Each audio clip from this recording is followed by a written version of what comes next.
5 dramatic ways that Poland has transformed, with someone who I think is probably better placed than anyone I know to tell this story.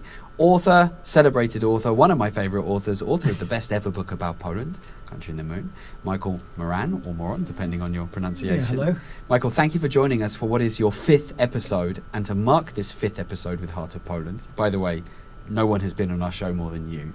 We thought it'd be something fun to do something a little bit different today and do 5 ways that Poland has transformed. Are you excited? Well, of course, because I have been trying to persuade people about the huge changes that have taken place here, and I don't think they really believe me. You know? It's very, very hard to. If you're living here, even if you're living here, it's difficult to follow that things are changing dramatically. Well, they are, and we are going to launch into these amazing 5 ways that Poland has transformed with author Michael Moran. We are going to talk first of all about everyday life, Michael. What do you mean by that? Yes, well, the first thing to realise is that growth, GDP growth in Poland, was in average is the highest in Europe at 4.5%. Now, why am I saying this? This year, or no, overall? Overall. Wow. And also during the COVID epidemic, Poland had one of the lowest declines in GDP. Britain, 10%. Poland, 3%. Do you know what people say though? They go, oh yeah, but it's all, you know, EU money. And it's all the German economy. Yeah, but the point is everyday life is affected by all of these things. That's why I'm mentioning them at the beginning. Because you've got this family card, for example. The family card, which enables all families to have discounts on just about everything they do. Holidays, trains, buses. I think this is a wonderful idea. And it doesn't exist in England, certainly not. Another thing which I was very impressed with recently is the 14th pension. Yes. I mean, what a great thing. I mean, to have this feeling for elderly people who do struggle. You know, they struggle psychologically, they struggle with their health, they struggle with accommodation. I've watched old ladies in the supermarkets, you know. And talking about supermarkets, when I first came to visit Poland in 1991, I couldn't even find a restaurant that served a piece of steak. Now you have Michelin-starred restaurants in Warsaw and Poznan and Gdansk. What a transformation. You might think, well, we don't eat out very often. But the point is that in order to achieve this, it's a revolution. So there might be some sourpuss out there, Mike, who go, yeah, but you're talking about the cities. It's not like that in the countryside. You know, it hasn't transformed that much. It has transformed the countryside because of tourism. And the fact that Poles themselves are travelling a great deal more because they have more transport, they have more cars. And, you know, what do they call it? A staycation, where you actually have your holiday in your own country. That's becoming much more popular here because the quality of accommodation has improved so much. I mean, you're saying to me, yes, it's a social class thing. But the point is, a lot more Poles are earning a lot more money. And they want to reward their families with this because the family is such a nucleus part of the whole psychological concept in the Polish family. Very, very important. Absolutely. Let's move on to some other ways in which everyday life has transformed since you came all those years ago. Well, moving it out from the local area, the European Union structural funds have meant that there is a huge change in the infrastructure. Now, I mean, I've watched this because I'm a very keen motorist, and the construction of motorways have made, as I said about holidays, so much easier. I mean, I drove 3 or 4 days ago to Wrocław. I remember driving to Wrocław in the 90s. It was a nightmare. How many days did it take? Oh, but did now you, you can do it in, what, 5.5, 6 hours? Yeah, 4, I think, even 4.5 well, if on you a good day. break a few limits. Which, of course, we never do. But the point is that the infrastructure change has opened the country to normal Poles. Bieszczady, for example, Pomerania, going to Gdansk, driving to Poznan. So easy now. I must admit, Michael, I was driving on the M25, which is the orbital ring road around London a couple of weeks ago, and was jumping up and down with the potholes and, well, maybe not potholes, but certainly the road needs a bit of love, and you don't get that. You get that in German roads a lot. A lot of Polish roads are just silky smooth, and partly it's because, of course, they're new, whereas a lot of the infrastructure... Absolutely, and I mean, England has a terrible pothole problem. I mean, really serious. Michael, are we still on everyday living? No, we're moving on to... We've still got some time to go on everyday living, so let's go back to everyday living. All right, all right. One thing I love about Poland at the moment is that the work-leisure balance, which is so important for psychological health, is quite advanced here. People, I mean, everyone likes their holiday, we've seen this, but I like there's a certain relaxation. I don't think Poles are completely workaholics. They might be in a city like Warsaw, but when you move out to the countryside, that's what I love about it. People have time to talk to you. They want to. They're much more... There's a big difference between city folk and country folk. And you were saying about the development in the country. I think that tourism has driven quite a lot of development in the country, in the countryside outside of Warsaw. When I first came to Poland in 1991, horses were in the fields, you know. And you might say, well, the picturesque aspects of Poland have disappeared. True. But farmers have benefited enormously from this. And so have we in everyday life because of the cost of food. I mean, I was talking about supermarkets. I remember a supermarket where all of the assistants were on roller skates. It was so enormous. They had to roller skate around this enormous area. It also helps that Poland is a net food exporter rather than importer. I remember during COVID, the Prime Minister, Mateusz Morawiecki, saying, no worries, if anything goes wrong, we actually make our own food. And he thought, oh, that could really, really be quite important maybe in the coming months. Exactly. Okay, we're moving from everyday life back onto infrastructure then. A massive way in which Poland has changed. Michael Moran, tell us more about that. Well, I think that the plans for this new airport will dramatically change things here. Controversial decision and project. Every airport is controversial in every area of the world. Take Heathrow, for example, or anywhere else. I mean, from Warsaw you can fly to Paris, to Rome, to Milan, in what, 2 hours? And they can fly to Warsaw, or Krakow perhaps, through budget airlines. I mean, budget airlines didn't even exist in the 90s. Yeah. You know, you forget all these things. Yeah. And I mean, I flew to somewhere in the north of England for an event, and it cost me so little money to do this. Yeah. Ryanair, I think it was.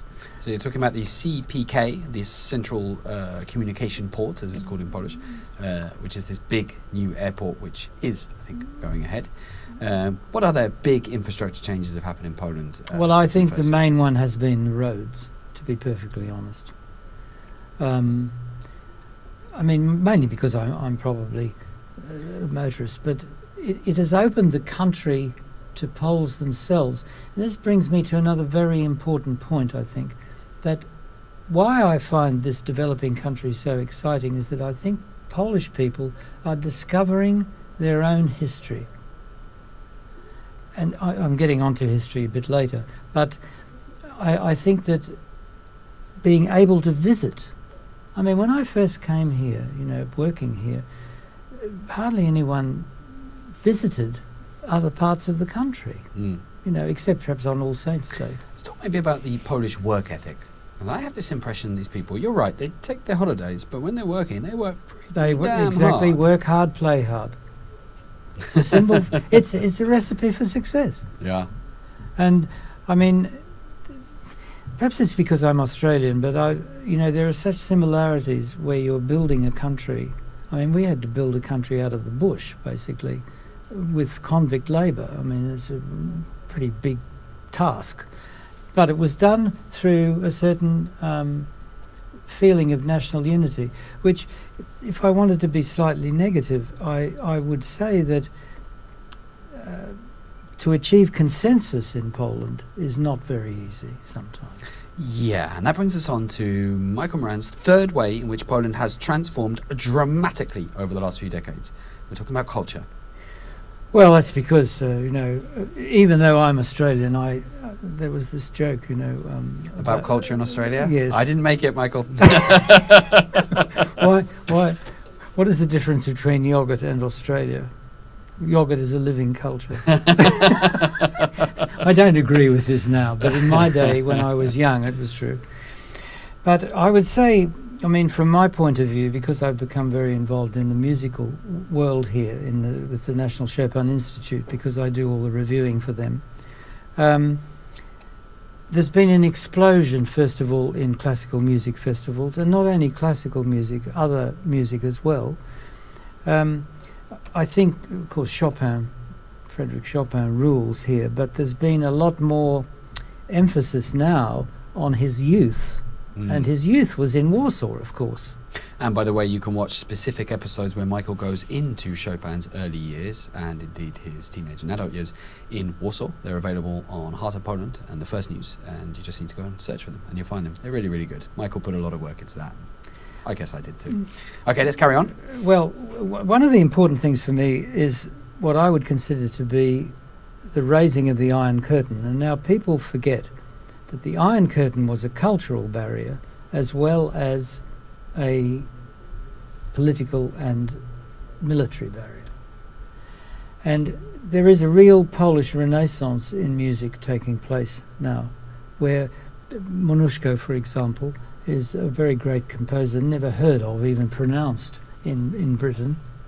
And other Polish composers are in the process of being even revealed to Polish musicians.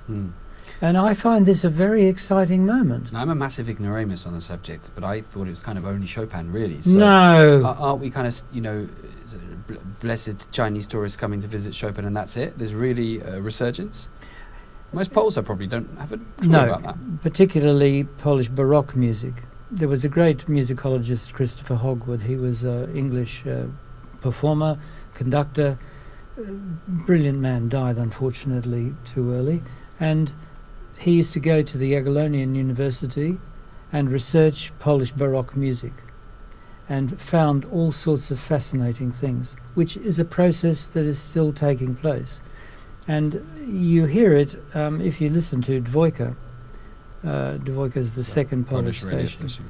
You will hear very, very fine presenters explaining about particularly earlier music. There's a wonderful festival in Gdansk called Actus Humanus, which deals with early music, much of it Polish. And I think not only in music, but in art. For example, there was recently an exhibition at the museum of Camille Claudel. Now, she was the partner of Rodin, but she had a big influence on female Polish sculptors. And this exhibition, it opened my mind, because there were so many female Polish sculptresses, if we can say sculpture, that were revealed to me. I didn't even know about this. And at the moment, there's a Renaissance exhibition at the Royal Castle, which you should go to, because the influence on architecture in Krakow, for example, was immense. Immense. Renaissance architecture, Italian architects had a tremendous influence here. Where would Polish culture be if it hadn't been so completely and utterly destroyed in the 20th century? Oh, that's a very good question. A good and bad question at the same time, I think. This is hypothetical. Well, it would have a greater profile than it has now. The profile now comes from connoisseurs, shall we say, who understand, for example, the Oriental influence on costume in Poland. And also, this is another very, very important point, I think, the Oriental influence on Polish decorative arts and serious culture. Now, that brings us on to our fourth subject. So, Michael Moran's fourth way in which Poland has dramatically transformed, and this is going to be the preservation of history. Right. And this is one aspect of the present government that I respect greatly, is their concern with the preservation of history. Now, as an Australian, when I first came to Poland, I knew nothing, because I had none of the prejudices of Americans or continental Europeans. And so I felt this was the most extraordinary story I had come across, you know, not only from modern times, but going back to the Lithuanian Commonwealth, Polish-Lithuanian Commonwealth, and the incredible changes that have taken place here. What I like about the changes are the number of new museums that are being constructed. At the moment, there's going to be the new, I think it's the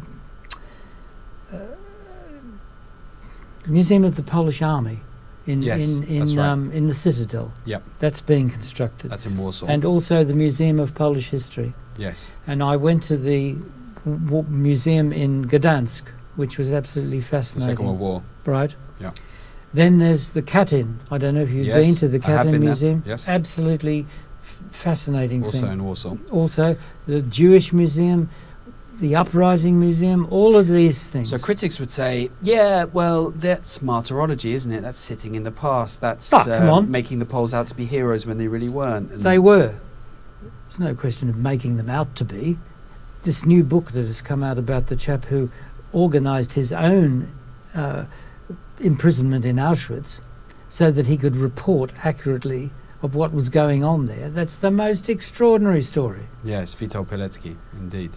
And I mean, some of the aspects of Polish temperament, which are criticised as being extremist and emotional, are very good in wartime. Right? Perhaps often not so good in peacetime, but very good in wartime. There's an amazing part in your book in which you refer to that. I think that's sort of spirit of the Napoleon Polish understood government. this. You know, if something's impossible, send in the Poles. Send in the Poles. But again, coming back to that, some people say, well, yes, there's a historical narrative going on, and perhaps it suits some people to talk about Poland being a victim during World War II. And Brexit isn't a historical narrative? Well, everything's a historical narrative when you look at it from that point of view. But what would you say to those people? Because, you know, there are some Poles who I've met, I don't agree with them, and say, yeah, we don't want to go back into the past. Let's look forward to the future. And those museums are looking at the past, not the future. We are the past.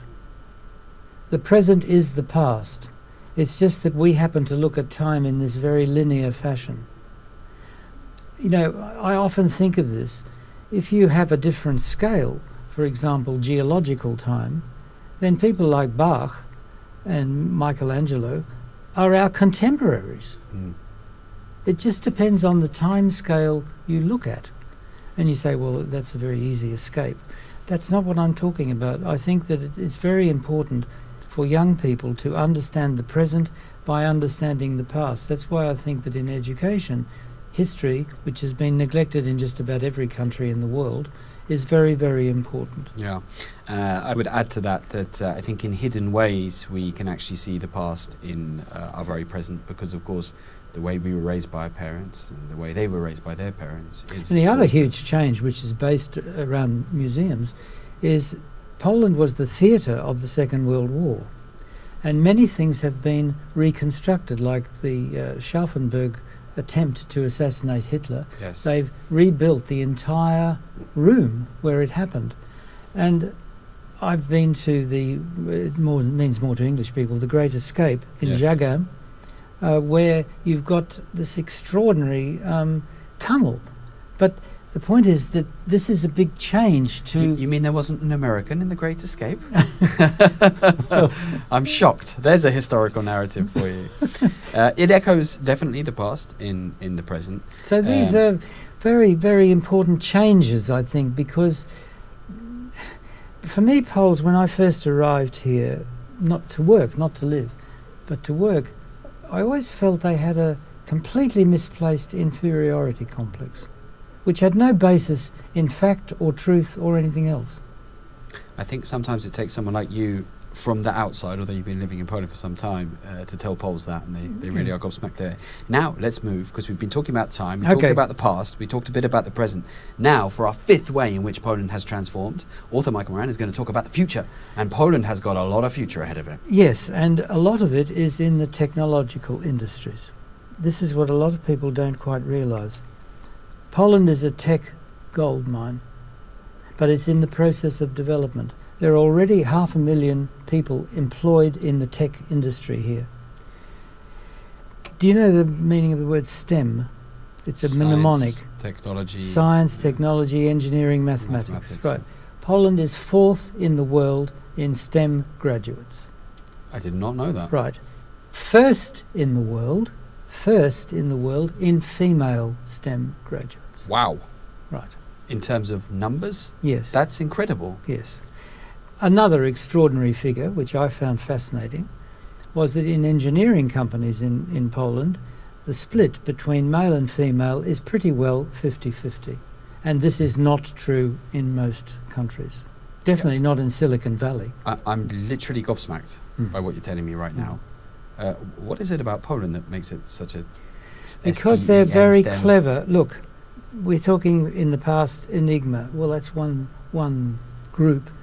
But Polish mathematicians have always been famous for their high intelligence, you know. And you must remember, Poland leads the world in the design of computer games. Now you might think, computer games, what's that? Highly technological thing to design. Yep. Massive multi-billion-dollar industry as well. Absolutely.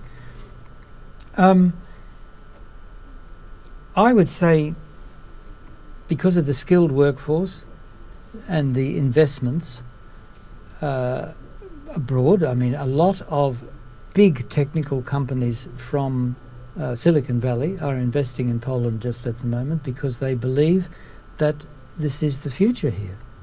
We were talking a bit before In about Europe, Dom Andrzejczuk, who we've had on this programme as well, Heart to Poland. Everyone who's interested gets interviewed in Heart to Poland sooner or later. He rather inspired you, didn't he, Michael, his story? Because he moved from the US, he obviously has Polish heritage, hence the surname, Andrzejczuk, and actually instead of staying in the US to develop his tech interests, came to Poland. It's incredible. Yes, well, I don't know. I mean, I spend a lot of time at home writing and practicing the piano, so I don't have a huge social life. But I think, I just from the feeling I get from my own still existing contacts in England, that there's increasing appreciation rather than criticism. And sort of, I mean, Poland is not just a Jewish graveyard with difficult food queues. You know? Although I should probably add a disclaimer that queuing can still be quite a stressful experience in Poland. All right, let's wrap up this fascinating interview, our fifth discussion. Oh, the other thing is Poland has the lowest unemployment rate in Europe. Really? That's interesting. So if you are a talented, clever person from Europe and you're looking for a job, you might want to come and check out Poland. There's a lot of opportunities. People might say, oh, but English, you know, they don't speak very much English in Eastern Europe. Ah, that's another good question. When I first came to Poland, people would say to me, you know, they get very angry with me because I didn't speak any Polish. Today, they apologise for not speaking English. Yeah. And I think this is a huge change. Huge. Makes me feel slightly better, but anyway, we won't get onto that subject. But all the same, you know, that is dramatic change. Yes, yes it is. And I would say even now, going anywhere in Poland, it really isn't difficult speaking English. Well, not if you're talking to fairly young people. Fairly young people, you're all sorted. So. I mean, I've got a great optimism for the youth of Poland, you know, because they're far more cosmopolitan. As I was mentioning, they can travel more cheaply, more easily. They do, too, all the time. And I think I'm very optimistic with their much broader view, you know. Yes, yes. Well, we're coming to the end of Michael Moran's 5 dramatic ways in which Poland has transformed. But, Michael, I'm going to give you something, an opportunity to do something special. Oh. I'm going to ask you to speak directly to that camera. Oh, yes. And say something from the top of your mind or the top of your heart directly to the people of Poland or the people who are interested in Poland. Whatever comes to you, just flow with it, just let it go. What would you say to the viewers of Heart of Poland? Right. I would say three things. Somebody asked me, how would you describe Poland in one word? And I said, resistance. I think resistance is a very good word to describe much of Polish history. Secondly, I think there are two miracles. First of all, the miracle of Warsaw, that it exists at all as a city. And not only that, it is developing as a city. I see this as a type of miracle.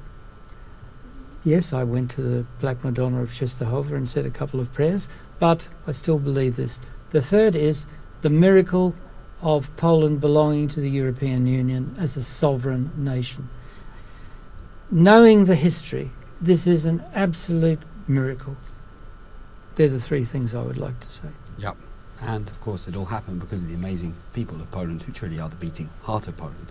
Michael, thank you very much for joining us. You are a special guest because you've appeared on 5 different episodes. And if you'd like to find out more about Michael's story, you can do. All you need to do is go back and look at our back catalogue on wherever you're consuming Heart of Poland. You'll find him there, and I can guarantee you the discussions we have with Michael about his book and about his life are really, really good, really interesting. As you can hear, he has a very original take, and he's someone who's seen Poland from so many different perspectives, cultural, historical, and so much more besides. And that really is what Heart of Poland is all about. We've been having fascinating discussions with fascinating people like Michael about the fascinating country of Poland, well, for several years now. And you can go and share this episode with other people who are also interested in the story of Poland. And more importantly, you can go back and look at our back catalogue as well. So you know what to do. Share this episode, watch it again if you want to. It does help with the algorithm. Feel free to talk to other people about Heart of Poland, and check out thefirstnews.com, which is the premier English language resource for news about Poland and the incredible country of Poland. So, I'll see Michael probably for another episode, I think we can guarantee, and you again for another episode of Heart of Poland.